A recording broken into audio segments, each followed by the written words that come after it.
Thank you for downloading this audio title, published by thoughtaudio.com. The Legend of Sleepy Hollow, written by Washington Irving, narrated by Michael Scott, produced by thoughtaudio.com.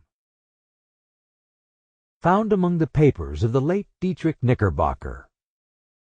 A pleasing land of drowsy head it was, of dreams that wave before the half-shut eye, and of gay castles in the clouds that pass, forever flushing round a summer sky. Castle of Indolence.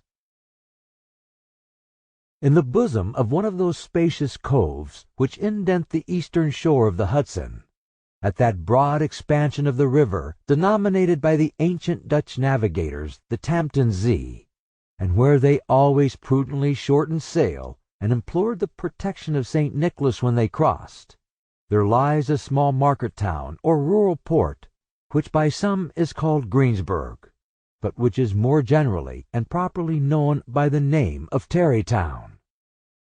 This name was given, we are told, in former days, by the good housewives of the adjacent country, from the inveterate propensity of their husbands to linger about the village tavern on market days.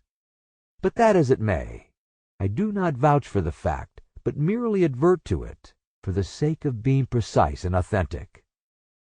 Not far from this village, perhaps about 2 miles, there is a little valley, or rather lap of land among high hills, which is one of the quietest places in the world.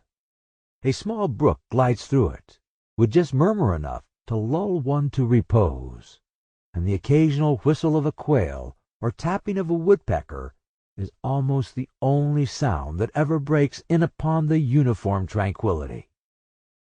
I recollect that, when a stripling, my first exploit in squirrel shooting was in a grove of tall walnut trees that shades one side of the valley.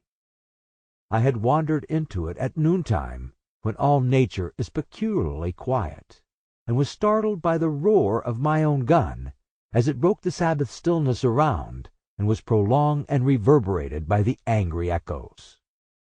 If ever I should wish for a retreat whither I might steal from the world and its distractions, and dream quietly away the remnant of a troubled life, I know of none more promising than this little valley. From the listless repose of the place, and the peculiar character of its inhabitants, who were descendants from the original Dutch settlers, this sequestered glen has long been known by the name of Sleepy Hollow, and its rustic lads are called the Sleepy Hollow Boys throughout. Sample complete. Ready to continue?